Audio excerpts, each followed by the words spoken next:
Mana amal baik seseorang apakah dihitung jika dia tidak sholat?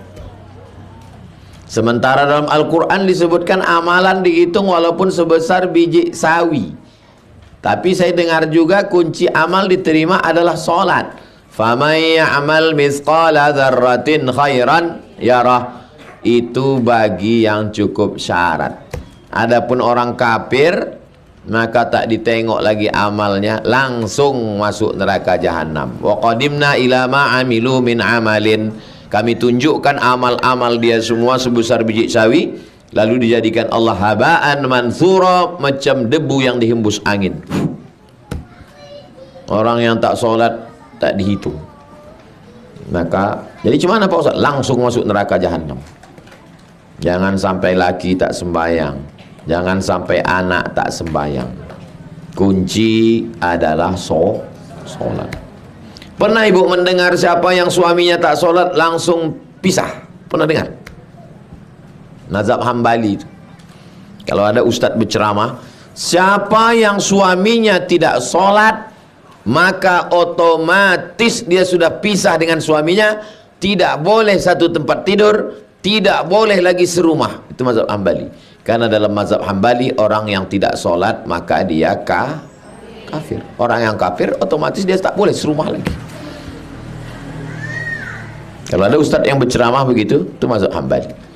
Untungnya kita mazhab agak lapang sedikit. Mazhab Syafi'i tak sampai kafir, fasik. Kalau dia tak sembahyang karena malas, fasik. Tapi kalau dia tak sembahyang karena ingkar, mengejek Islam, kafir. Ibu tak boleh lagi serumah sama dia. Bilang sama dia, babi hutan, kita tak serumah lagi. Ibu kalau mau mencari menantu yang sholat, baik menantu jantan maupun menantu betina, baik menantu laki-laki maupun menantu perempuan, menantu yang sholat. Doakan supaya santi-santi penghafal Quran yang baik-baik, yang solihah-solihah, yang bisa baca kitab, yang tak tinggal tahajud, zikir, suaminya yang bisa menjaga hafalan.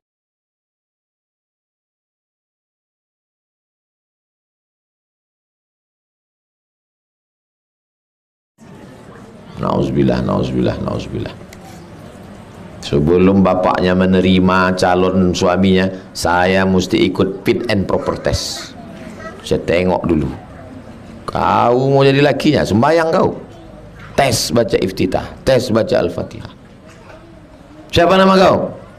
Nama saya Kausar Pak Ustaz. Baca inna a'tayna. Inna a'tainakal kautsar. Nama kau siapa? Nasrullah apa? Baca izaja. Idza jaa nasrullahi wal fath. Kau mau nikah juga? Iya. Siapa nama kau? Imran Pak. Baca Ali Imran. Panjang tuh Pak Ustaz. Saya memang nama Ali Imran Pak Ustaz, tapi sehari-hari dipanggil Kulhu. Nah, baca Kulhu Allah. Qul huwallahu ahad, Allahus samad. Kau lulus. Karena kau yang nyebut namaku. Jangan kalian bocorkan soal ini.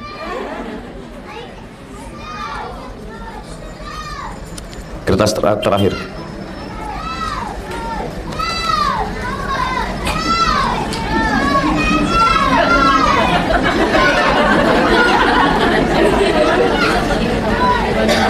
Saya pernah mendengar dalam kajian Ustadz bahwa minjam ke bank riba.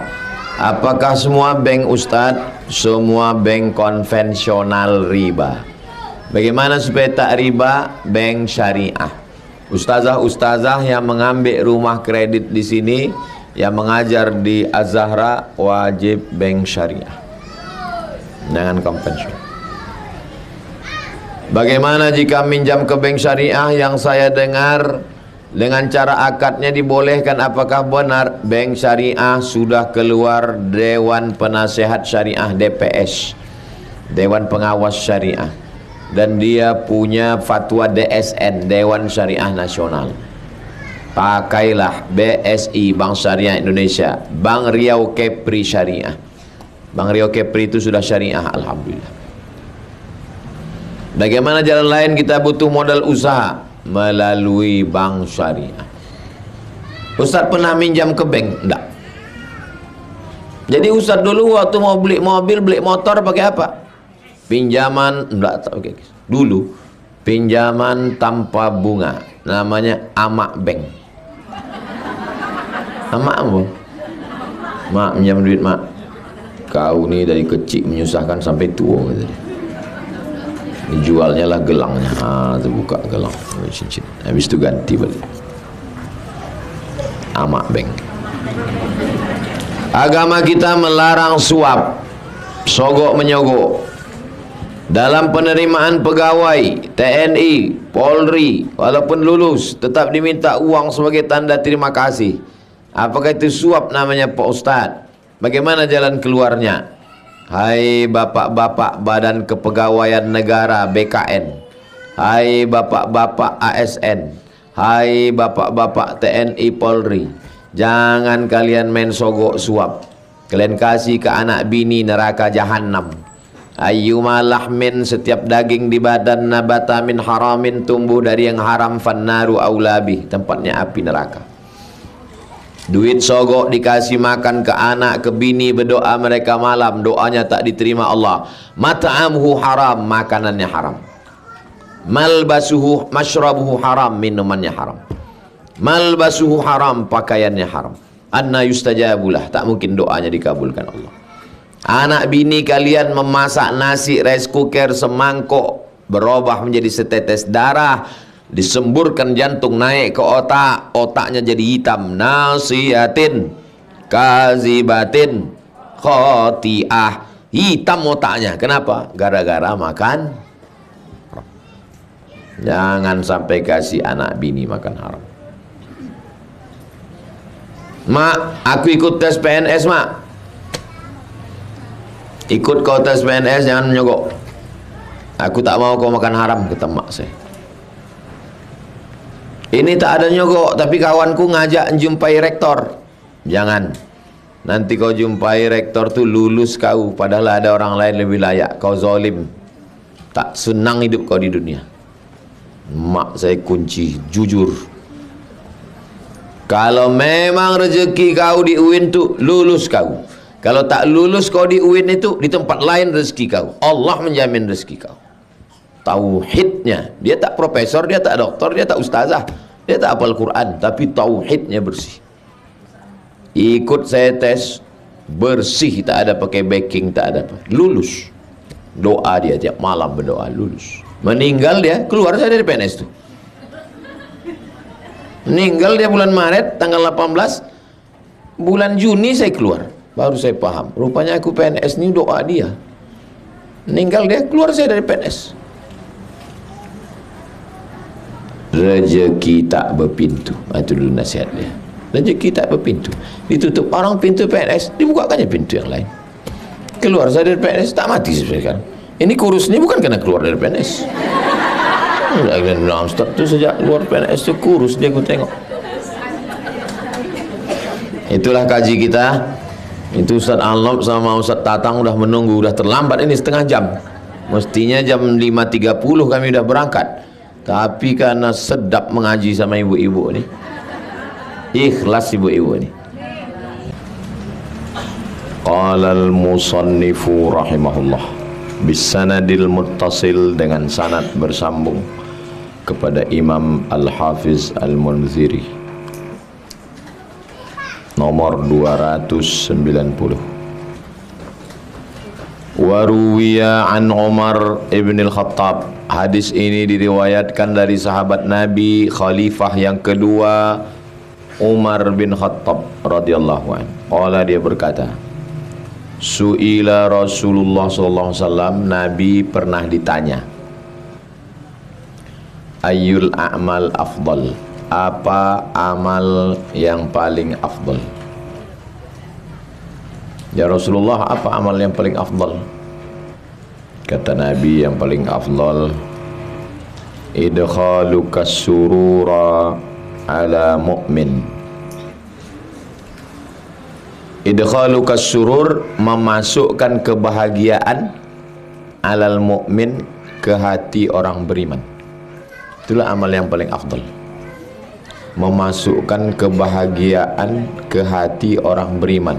Kok bahasa kitanya apa itu?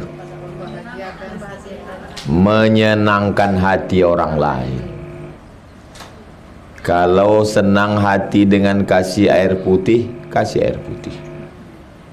Tidak semua orang senang kasih teh manis, dia kena diabetes. Kita kasih teh manis. Kasih dia nasi putih. Tidak semua orang senang dikasih rendang, dia kena kolesterol. Saya tak kaya Pak Ustadz, tak bisa kasih makanan. Jangan kasih makanan, senangkan aja hatinya. Cemana nampak ibu muka saya sekarang? Putih kau sekarang, padahal lampu yang terang. Nampak-nampaknya dia ingin putih. Tahu kita dari berapa hari ini dia update status tentang skincare kan? Apalah susahnya hati menyenangkan orang. Senangkan hati dengan makanan, senangkan hati dengan pakaian.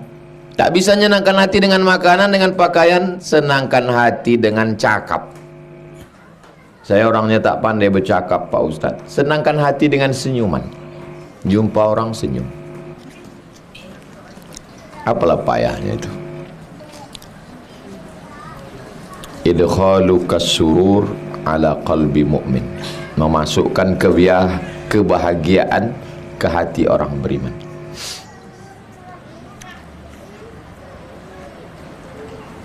Pak Ustadz, saya ini sakit Pak Ustadz. Apa sakitnya Bu? Sakit jantung. Alhamdulillah ibu masih hidup. Kemarin yang sakit kaki mati. Senang hati dia. Oh iya ya Pak Ustadz ya. Susah kali hati saya Pak Ustadz. Kenapa? Laki saya ini nggak sholat Pak Ustadz. Tapi dia baik. Baik sama saya Pak Ustadz. Masih syukur. Laki orang sudahlah tak sholat pakai narkoba. Mudah-mudahan nanti lama-lama terbuka pintu hatinya sholat ya. Banyak juga yang tak sembahyang.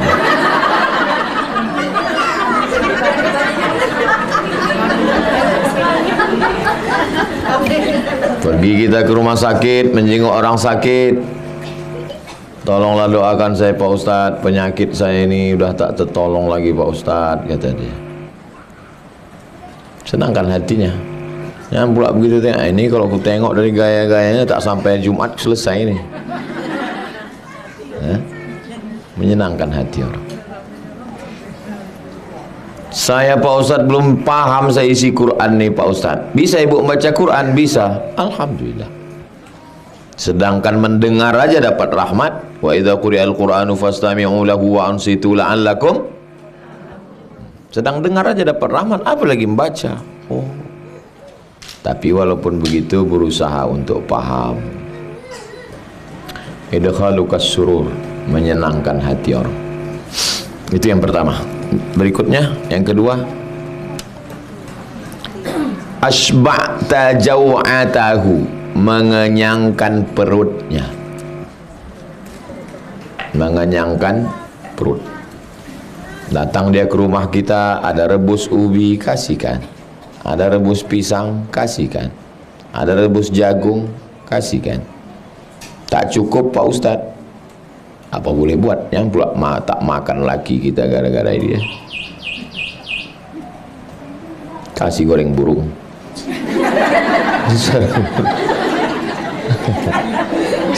Ikan burung tuh. Kasih ke dia. Enak kau makan goreng burung nih, enak kali lah burung nih. Padahal rupanya dibeli lakinya 200.000 di pasar. Peliharaan dia. Daripada lakiku ini lebih sering memperhatikan burung daripada memperhatikan aku Pak Ustadz. Bagus ku potong ini, kata dia. Asba'ta jau'ata, kenyangkan perut orang. Pahamlah santri-santri kenapa hari Rabu kalau ada tamu 3 kali makan. Tamu yang datang jam 7 habis pengajian Riyadhus Shalihin, kasih lontong. Tamu yang datang jam 12, siapkan makan siang. Tamu yang datang maghrib, siapkan makan malam. Paham? Mengamalkan hadis nih. Jangan sampai ustaz ceramah asba'ta jau'atahu, kenyangkan perut orang. Jangan sampai santri berbisik, alah ustaz tu ceramah aja, tamu datang sekali pun tak pernah kasihnya makan. Inilah santri ganti-gantian membawa piring, membawa mangkuk, membawa cuci tangan, tunggang langgang, lintang pukang, ligah pugah. Mereka inilah. Doakan supaya anak santri sehat walafiat. Berganti-gantian jadwal. Menyiapkan makanan saya, enggak. Ada tukang siapkan. Latihan supaya mereka nanti jadi ustazah, jadi pimpinan pondok, jadi apapun dia juga nanti akan menyiapkan makanan untuk tamu-tamu. Karena dulu setiap datang penceramah ke kampung kami, diundang emak inilah ke rumah. Dimasakkannya anyang, dimasakkannya gulai ayam, dipanggangkannya ayam, disiapkannya pulut kuning. Makanlah Pak Ustadz. Maka setiap saya pergi ke kampung, ke desa, ke hutan, disiapkan orang makanan, ingat saya itu, oh ini mungkin balasan Allah untuk almarhumah mak saya. Tak tamu yang kita balas, tak tamu yang kita kasih itu membalas, orang lain membalas. Tak usah berpikir.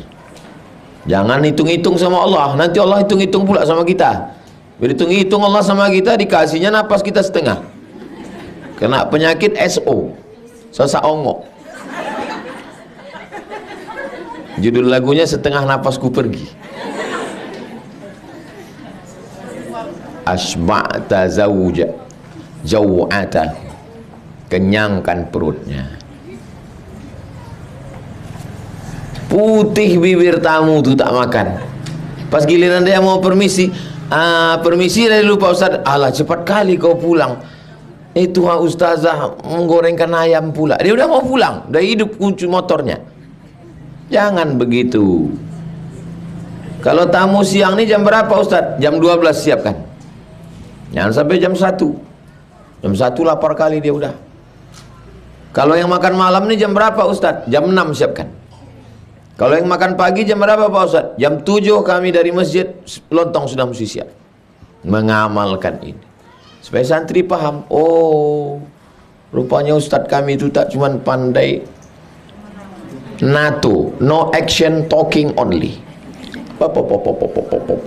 Mari kita bersedekah, mari kita bagi tamu makan, air putih pun tak keluar. Suruhnya pula anaknya itu ngejar